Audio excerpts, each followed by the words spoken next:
Okay, hi everyone. We're joined today with Finn and Jane from Impact. They're going to give a bit of a context to who they are and what their organisation does. This obviously links to our placement and give you guys a bit of an alternative idea about things that if you're interested in being in education, but maybe don't want to get into teaching, hopefully we're going to discuss some things that might spark some ideas with you. Okay, so Finn, Jane, would you mind doing a bit of a brief introduction about who you guys are and what your organisation does? As you look at each other, who wants to go first? We'll do that then, shall we? We always seem to do this, don't we? Hello, I'm Finn Wilson, and I'm one half of Impact. And I'm Jane Miller, the other half. And our organisation, Impact Wales, provides bespoke professional learning support for schools in the form of, we often go into schools and help work with senior leadership teams and teachers and teaching assistants to help them improve, but we also provide resources. We do things called Sketchnotes that are kind of one-page summaries of research and documents and things like that. But we do a myriad of things, but basically we help schools get better. We also do lots of other things outside schools as well. So we work with, there's a company we work with, GCSE Pod, that do GCSE resources. So we work behind the scenes with companies like that. We do lots of associate work with assessment companies. So we do lots of other things behind the scenes, but also our front-facing work is working with teachers and working with schools. And we were chatting just on email. You guys originally teachers, is that your background? Would you mind just sharing a little bit about your background as well? Yeah, we are. We've got two very varied backgrounds. I mean, I think I've gone the traditional route of did my degree in Swansea, did my PGC in Swansea, and then I went into teaching, taught in London for a number of years, and then came back to Cardiff, and I taught in Cardiff for a long time, and moved up through the ranks of. I was a maths teacher, so I did head of department, assistant head, and then we got to the point where Finn and I started to work together. But my history is very much a traditional teacher. Whereas mine isn't. I started teaching English as a foreign language in Greece. Then I came back to this country and did various other jobs. Well, I decided, did I really want to be a teacher? I decided I did. Went back and did a PGCE in Manchester and taught in Liverpool and on the Wirral, and then moved down to Swansea, taught in Swansea for a bit, then gave up to be with my children who were very young at the time, did a bit of tutoring.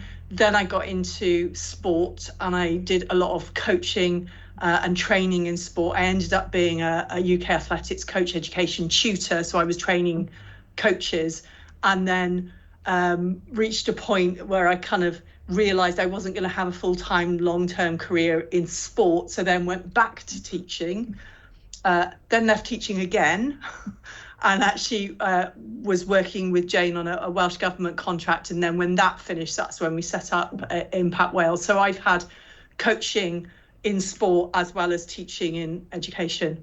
But all really good experience for what we're doing now. Oh, absolutely, yeah. We've just suddenly evolved to this point, isn't it? Yeah.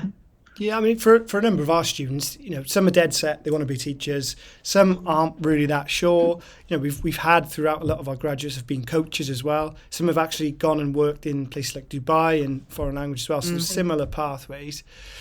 Was there a defining moment where you thought maybe in terms of leaving teaching, was there something that you thought, I don't want to do this anymore, or was it? I can honestly say I was never in that position. I always wanted to be a teacher, and I set out to be a teacher until I took my pension and I retired. But I was in a situation where, and I know lots of schools are in this as they go through, is that my school was closing, and I had the choice to, do I go to the merged school or do I look to go elsewhere? And it just so happened that a contract came up for a Welsh Government for the literacy and numeracy framework. And I took that leap of faith and I went for that, and I've never looked back since. And I think it's sometimes you just reach that point in your career and you reach a different path and a crossroads, and you've got to decide which one you're going to take. So it's looking at that opportunity. Well, I was just thinking about it at that point, is there something I didn't like about teaching? Thinking about it, I've actually left teaching 3 times. Because I taught in Greece, which was, it was absolutely amazing. I thoroughly enjoyed it, and I really enjoyed the teaching. It was very different teaching English as a foreign language. It's much more like being a more modern foreign languages teacher. But of course, I was teaching as young as 6-year-olds who had no English whatsoever. So it was a real kind of trial by fire, but then came back to the UK and left teaching and did things like bar manager, and I was worked in an art gallery, and I was an admin assistant, so really disparate things, and realised that actually I wanted to go back to teaching because it was about, you know, it was making a difference, really being something that made a real difference, you know, putting something back, but also the challenge of being in that hot environment where things happen really quickly. You have to make snap decisions, and sometimes they don't work out, but most of the time they do, and you know, the real sense of achievement when they do. But I think when I left teaching when my kids were young, it was a work-life balance thing, and I left teaching because I just could not be a full-time mum and work full-time. I mean, I was a curriculum leader at that point, so I had quite a responsibility, and I just couldn't do it all, but didn't want to leave behind the best bits of teaching, which is I think why I went into coaching. I did endurance coaching for quite some time and took a lot of the things I'd learned in teaching into coaching, and then, you know, adapted to that situation, and absolutely loved it. But again, it was, you know, there were downsides to that. I was working outside a lot of the time, which was great in the summer, not so great in the winter, sometimes not even great in the summer in Wales. But and then left, then went back to teaching and had to go back and do supply, even though I had management responsibilities when I left for a second time round. I was too expensive, and nobody would take me on as a full-time member of staff because I was competing with NQTs, and I was, you know, £10,000 more expensive. I ended up having to go back as a maths teacher, even though my specialist subject is English. Because I think the matter with that, Vin. So I had an A level in maths. It was terrifying, absolutely terrifying, but fascinating. And I think one of the things that has always been on my mind when I've left teaching is that work-life balance.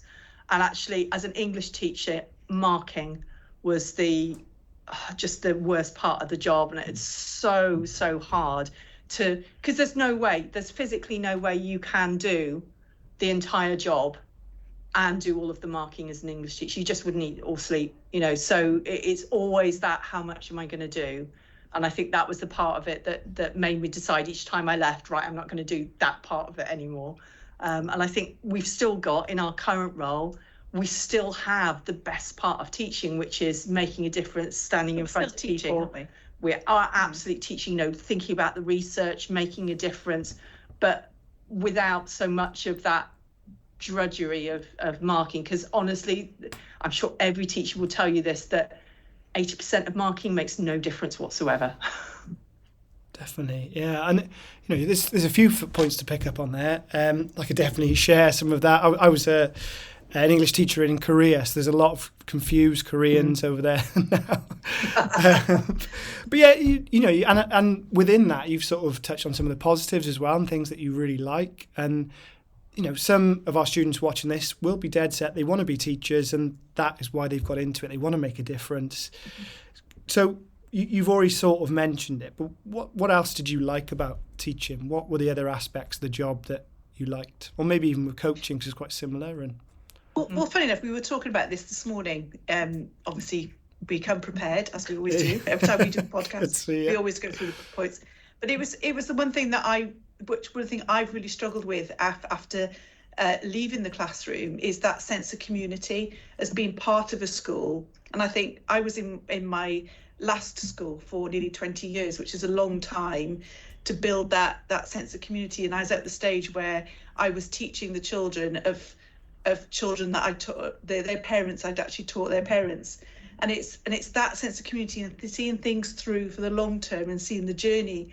And that's the bit I really miss, that connection, and being part of something. And I think it's quite different for me because I never really stayed that long in one place. But one of the things that I really loved about teaching was actually the challenge. There is nothing more challenging than, you know, a boy-heavy Year 9 set on a Friday afternoon, just before Christmas. Yeah. But actually, I miss the teenagers. Yeah. You know, teenagers are awesome, absolutely awesome. You know, I can remember one boy in particular, and I was heavily pregnant at the time. He'd be sauntering down the corridor and he'd be going, "Looking a bit fat there, miss." "Thanks, Darren." And it was, you know, that kind of banter and that kind of chopsy boys. It's a really enlivening experience to be, you know, with those young people as they become adults, and it's a real privilege to be part of that. And I think, yeah, we do miss, I mean, I miss the teenagers more than anything, because even though they were challenging and there were some moments where you felt like you were, you know, drowning, not swimming, it's the moments where you do really start to swim. There is nothing better than thinking, I cracked it, I got them on side, they're really going to make something out of their lives, you know. Yeah, those relationships are just so important, and I don't think you get it in many other jobs, really. It's just a different I think you've got to like people to be interested in people to be a really good teacher and to get something out of it. But that those relationships with it, there's really something special about having the relationship with children in a classroom, because it's a really privileged relationship. It's, you know, you and their parents, and that's it. But it's very much, as a teacher, it can be quite a lonely profession, because you're in your classroom, you know, as the possibly only adult. You might have another colleague in there working with you if you're in the primary phase, but very often in secondary, which is where, you know, obviously we haven't said our background is, that you shut your door, you're in there in the classroom, you're the only adult in there, and it can be quite a lonely place. And having your colleagues as part of that community as well, I think, is really important. And I've taught in very challenging in the city schools all through my career, and I can honestly say I haven't wanted to leave because of the fact that you've got that sense of community and you've got that support from each other. We talked about this as well. I taught in a really challenging school up on the Wirral that was very, very deprived, and actually after I left it went into forced academisation because it was struggling so much.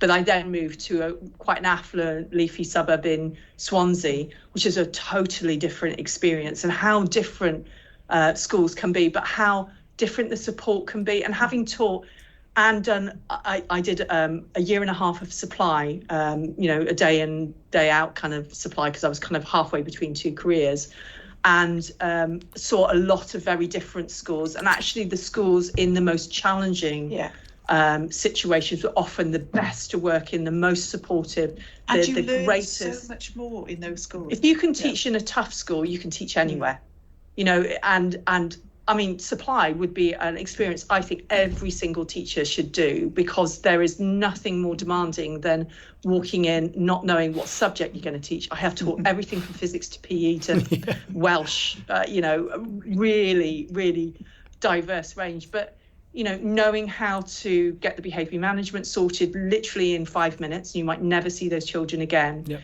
That's an experience that is really quite amazing, challenging, amazing, but it also gives you a real clear idea of which schools are nice to work in and a really supportive place to work in, and which aren't. And there are some schools that are actually not very nice places to work. And it's not being afraid to say, this school does not suit me. You know, there is a school for everyone, just like there's somebody out there for everyone, there's a school out there for everyone. So finding what suits you, what you find supportive, that's really important. That's really good advice. And this is what I wanted really for our students, because it's such a range. You know, some will, like I said, know they want to be teachers, but maybe they haven't had that warts and all reality of what the profession's like. You know, they may have seen in their own experience, but the good thing with our course is that they get this opportunity to go and experience other careers. And you've mentioned there about secondary as well. They can get experience in secondary. Maybe they've thought about primary, but they haven't thought about secondary.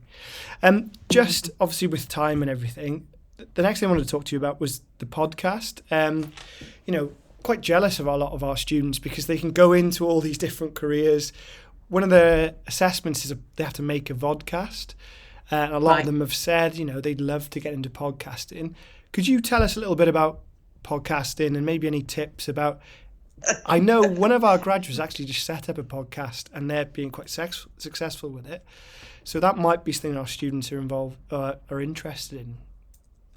Well, we knew absolutely nothing about podcasting before we did it, and it was when lockdown hit. COVID four-star podcast. Yeah, anyway, didn't it? So March 2020. We literally watched our diary, all the dates in our diary disappear, empty pages, and we went, oh, okay, right. So we need to get this sorted, and it was. We recognised at that time that what was going to go out of our professional life was contact with people. And so we needed to still be able to talk to our schools and talk to the people who would want to work with us. But obviously we couldn't do that in person. So we realised that we needed to do something, podcasting or videos. So we did a week of forcing ourselves to do a little handheld video. It was very painful, wasn't it? It was, and send it to each other. And it was just awful. And then our first podcast, we did like a 15-minute podcast. We've made so many mistakes. We've made the record a whole podcast and forget to press record. That was the best one ever as well. With a guest. Yeah. Cool. And oh my gosh, they were so kind to redo it. The second one was actually better than the first one. But yeah, the advice we would give is we always prepare. So it's not something we do off the cuff. It might sound like it, but we've got better at it. That we always have a pre-podcast chat. So we talk about the things, and we actually set out for ourselves like a plan. So our plan is we have a storyline. So what's the narrative of this podcast? What's the story that we're going to tell to people? But also what's the kind of the key point that we want to get across? So what's the learning that we want people to go away with? And then we just have bullet points of the kinds of things we want to say, and we tick them off as we go along. And I think we've also listened to lots of podcasts as research for us as well, and identified the podcasts that we think really work for us, and the podcasts we think, oh, that was a really boring one, or we couldn't really get to grips with what they were trying to say. We're not listening to podcasts in education. We do, but not that many. It's podcasts everywhere, because the thing is, if you're doing something in education, it's not a purely education thing. Podcasting is, it's everywhere. So, I always listen to the radio on my way into work, Radio 4, and I'll come in and say, I heard something on the radio today about COVID. That reminds me of, and then we'll talk about it, and that's how the podcast. I think as well with your podcast, your personality comes through as well, and I think you develop a relationship through the airwaves almost. Which is important. We just have chat. That's what we set out to do. And I think one of the things important, because podcast was never on my list of things to do, because it's not something I want to do me at all. But it's, we make mistakes. We'll Finn will open a bottle of water and you can hear it, or the train will go past, and we'll just address that in the podcast. And it's about not being afraid to make mistakes. Well, people just enjoy it. I think when I listen to podcasts, I want to hear the real people. I don't want to hear a perfect version. There are quite a lot of education podcasts out there at the moment that sound like professional learning. So you feel like you're going into a meeting and listening to people talk about professional learning, and actually I don't want to spend my free time doing that. I'd rather spend my free time talking to my friends who happen to be talking about stuff that I'm interested in, like research and professional learning. So that's where we're aiming it. And we would say, the two key pieces of advice is don't spend your time thinking about it, just do it. And if it's rubbish, it will get better. And, you don't have to tell anyone you're doing it until you feel confident, but just do it and get a decent microphone. Yeah. Because there is nothing worse than not being able to hear the podcast properly.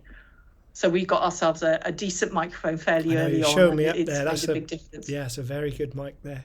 And then that leads us on to the next part of one of the things you do is that we've got loads of creative students, really creative, and they're really into sort of art. Which brings on to the sketchnoting. Could you tell us a little bit about sketchnoting? Who does that? Well, sketchnoting is all Finn. That's me. That's all Finn. Yeah, that's me. It's funny actually. I found a picture on my Facebook timeline recently, which is one of our very, very first sketch notes. And I sent it to Jane. We had a giggle about that. The reason that we started felt pens and a sketchbook, wasn't it? I think it might even have been coloured pencils. Yeah. But the reason we started was it was back in 2015 when the Curriculum for Wales guidance documents started to come out from Welsh Government, and they were 150, 250 pages long. And we were thinking, oh my gosh, busy teachers, how on earth are they going to know what's in them? And I saw an educator in Canada, Sylvia Duckworth, was creating these one-page visual sketchnote things, and I just did a lot of research, and I went, oh, okay, that looks like it could work. And I knew that Twitter, we were newly on Twitter, the tweets with pictures, with photographs had more engagement. So I went, right, okay, well, put all those things together and let's have a go at sketchnoting. And somebody, I'm not going to name them, somebody in the education world commented on one of our very early tweets and said, your sketchnotes look like they've been drawn by a child. And I went, oh, okay then. Right, well, need to get better at that. Irate when you read that. Yeah, but Jane then went out, didn't tell me she was doing this. She went out and bought me an iPad and an Apple Pencil, which was a really, really good purchase. Not personally. No, the business did. Yeah, she's got a personal. She's got the financial management. Not that nice. So, and then we started using the I think it's a Sketch Draw app. It's quite a basic app. That's all on one layer, and then I graduated to Procreate, which is like a multi-layer app, which is a bit like Photoshop, and it's quite complicated to get to use. It probably took me about 2 or 3 months to get the hang of it, but now I've got it's our sketchnotes have become quite polished, and we use them in our presentations all the time now, because of course the research suggests that you provide text and visual at the same time, the learning is more deeply learnt. So we know they work, so we use them all the time. They're in all of our presentations, and it's a really, really effective way to get learning across, and they look quite nice as well. I think it's so important for our students as well, whether it's podcasting or sketch notes, to bring your passion into whatever you do. I think it's so important to enjoy what you do and celebrate some of the things that you're good at. Yeah. In terms of their well, that's the one thing about teaching as well, though, isn't it? If you don't enjoy it, you really shouldn't be doing it. No, because it's not something you can do half-heartedly. I mean, it's you've got to be all in to really make it work. And I think sometimes, though, I mean, from my perspective, I've done a lot of very different things in my life, and you often don't know what your passion is till you start doing it. I did O-level art and then never did it again. Just giving away your age and everything, haven't you? Yeah. There you go. O-level art. But, and I did okay in it, but but it's not something I don't do watercolors in my spare time or anything like that. It's just happened to be a skill that I hadn't used for a long time. I just went, I can give this a go. And now I really enjoy doing it. But I didn't know it was a passion until I gave it a go. So it's very easy to say, oh, follow your passion. But how do you know what they are? We do laugh sometimes that you get paid for doodling. I know. That's great, isn't it? In fact, you went to Paris for doodling. Yeah. I got asked to. That was a real kind of moment in time. I was actually a keynote speaker at a research symposium on doodling, drawing and art for learning, which was amazing. They paid for me to go to Paris and everything. But yeah, I mean, who would know that would happen from just going, oh, I can draw a stick man. And this is what I've chatted to my students about. This is why I'm jealous of them, that there are so many these creative outlets they could do with podcasting, sketchnoting. There are probably other endless fields that they could do because of technology has enabled a lot of that. So yeah, and it's just, and I think great advice from you there. You don't know until you try. Yeah. Yeah. And I think that, in order to find what you enjoy, I actually have spent quite a lot of my life going, I'm not going to teach. I'm not going to set up a business again, because after my first personal training and coaching and training business, I didn't actually want to be a business owner again. But we were in a position where it was that or nothing. So we did it. And actually, it's the best decision I've ever made. But sometimes you think you might not want to do it until you actually do it and then go, oh, my God, that was such a brilliant decision. So, don't make your mind up too soon. And on that, I mean, you've offered so many nuggets of advice, which is brilliant. But maybe for our students who aren't sure of what they want to do and they're thinking about teaching potentially, or thinking about working with children, or thinking about education, any other advice that you could offer them, or maybe even to teach those that know they want to be teachers? Maybe if we start, that's a two-parted question. So the first part, not sure about teaching, then the teaching part.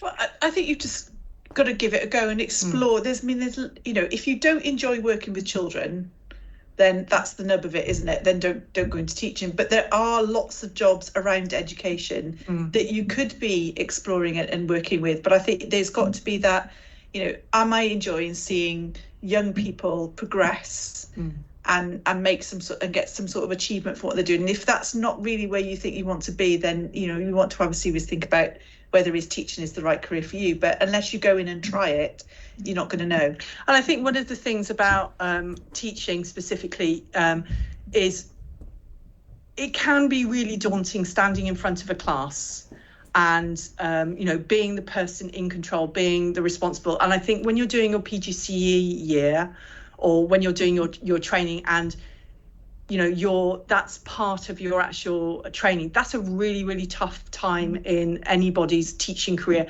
And it's probably one of the most difficult times to tell whether you want to do it or not. It's only really when you get into a job and you're to a certain degree free from someone looking over your shoulder the entire time that you can actually start to make your own choices without worrying about, is it the right choice or is it the wrong choice? So I think that in terms of that early career is wait until you have the opportunity to do it for real before you make your mind up, because it's two very, very different things.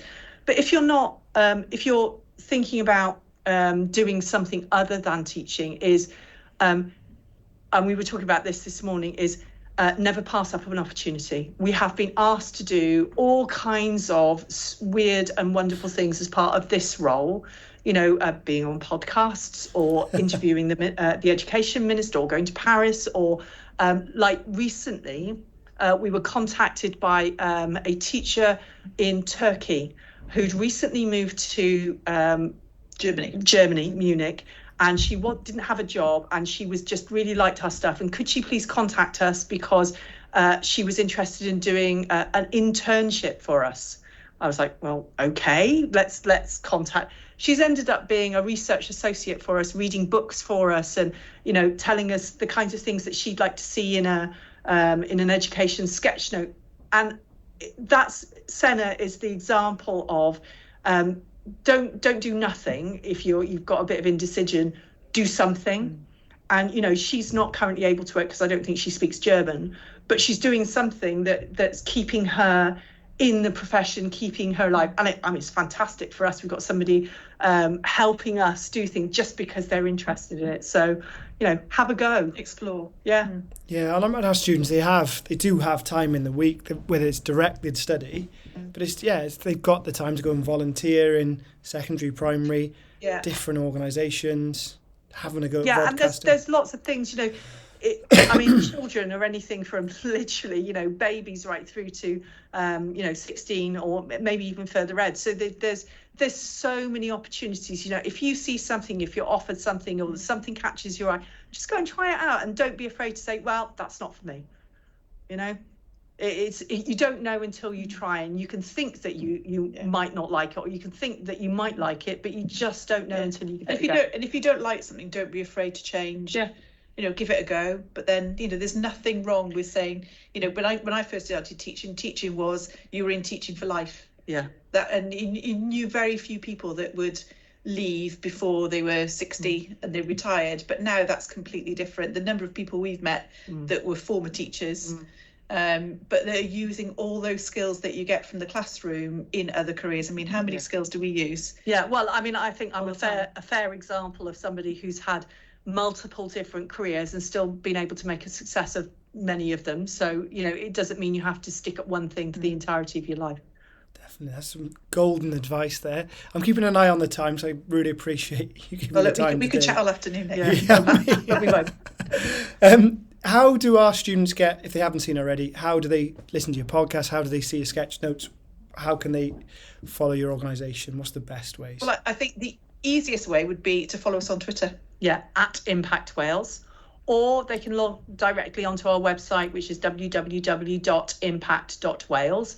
All our podcasts are on there. They can get free membership to Impact Plus, which is where our Sketchnote resources are, and lots of other things as well, films and what have you. But we're on Instagram and Facebook as well. But, you just search Impact Wales and you'll find us. Brilliant. I'll put all these details, everyone, on the Moodle page so you can see that. I know our students have found great value with this, so thanks so much for your time today, guys. There's been some pearls of wisdoms you offered, so thank you so much. It's our pleasure. Anytime. See you soon.